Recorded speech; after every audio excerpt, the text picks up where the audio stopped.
Cockroach जनता party के प्रदर्शन का 26वां और सोशल एक्टिविस्ट सोनम वांगचुक के अनशन का 19वां दिन। सोनम वांगचुक ने की है एक दिन के अनशन की अपील। दिल्ली के पूर्व सीएम अरविंद केजरीवाल पहुंचेंगे जंतर मंतर। अनशन के 19वें दिन सोनम वांगचुक का बयान, कहा मैं पूरी तरह ठीक नहीं हूं, समर्थकों से की संसद मार्च में शामिल होने की अपील। दिल्ली में सोनम वांगचुक के अनशन का 19वां दिन। 18 दिन में लगभग 9 किलो वजन घटा, जबरन भोजन कराने की मांग पर आज हाईकोर्ट में सुनवाई। आज दिल्ली में पार्टी नेताओं के साथ रणनीतिक बैठक करेंगे लोकसभा में नेता प्रतिपक्ष राहुल गांधी। आगामी संसद सत्र और विभिन्न राज्यों के राजनीतिक मुद्दों पर होगी चर्चा, कई बड़े नेता होंगे शामिल।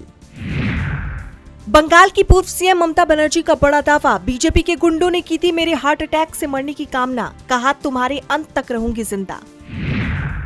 नीट यूजी 2024 पेपर लीक मामले में सीबीआई का बड़ा खुलासा, लातूर कोचिंग सेंटर के मालिक ने 5 लाख में खरीदे केमिस्ट्री के सवाल, मोबाइल में हाथ से लिखे केमिस्ट्री के 132 प्रश्न मिले।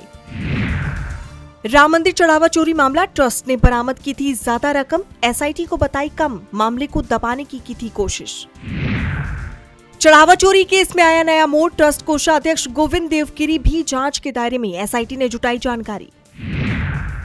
सपा प्रमुख अखिलेश यादव का योगी सरकार पर बड़ा हमला, कहा बीजेपी सरकार ने उत्तर प्रदेश को बीमारू बना दिया, हर तरफ लूट, झूठ और चोरी का चक्र आबाद गति से चल रहा। अब है 2/3 बहुमत, महिला आरक्षण और परिसीमन बिल पर 8 वले का दावा, कहा मानसून सत्र में मिलेगा रास्ता। अगर अमेरिकी हमले रहे जारी तो लाल सागर भी कर देंगे बंद, हॉर्मुज़ संकट के बीच ईरान की बड़ी धमकी, ग्लोबल एनर्जी सप्लाई और व्यापार पर मंडराया खतरा। ईरान में घुसने की तैयारी में अमेरिकी सेना, जमीनी जंग का काउंटडाउन शुरू, वॉल स्ट्रीट जर्नल की रिपोर्ट में दावा, योजना पर विचार के लिए राष्ट्रपति ट्रंप अधिकारियों के साथ कर रहे बैठक।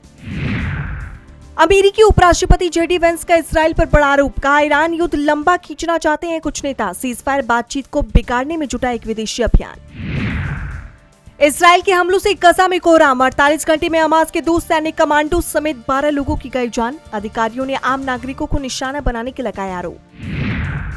यूक्रेनी ड्रोन और मिसाइल हमलों में रूस के रिफाइनिंग नेटवर्क को पहुंचा भारी नुकसान, रिफाइनरी ठप, रूसी कंपनियों ने भारत से मांगा पेट्रोल। ब्राजील से आयात होने वाले अधिकांश सामान पर 25% टैरिफ लगाएगा अमेरिका, विदेश मंत्री रूबियो का बड़ा ऐलान, गलत व्यापारिक नीतियां अपनाने के लगाए आरोप। केंद्रीय कैबिनेट की बैठक में 2.19 लाख करोड़ रुपए से ज्यादा के बड़े फैसलों को मिली मंजूरी, इनमें वाराणसी में 6 लेन के कॉरिडोर, सेमीकंडक्टर 2.0 और राष्ट्रीय सड़क रेल इंफ्रास्ट्रक्चर से जुड़े अहम प्रोजेक्ट शामिल। देश की पहली हाइड्रोजन ट्रेन, पीएम मोदी ने इंस्टाग्राम पर शेयर की तस्वीर, देश को मिलेगा कार्बन मुक्त और पर्यावरण अनुकूल परिवहन, 17 जुलाई को हरियाणा से होगी शुरुआत।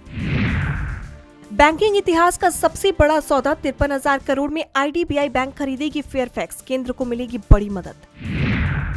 बेरोजगारी दर 5.5% पर कायम, शहरों में श्रम भागीदारी दर बढ़कर हुई 50.1%, शहरी बेरोजगारी दर मामूली रूप से बढ़कर हुई 6.6%, ग्रामीण इलाकों में घटी।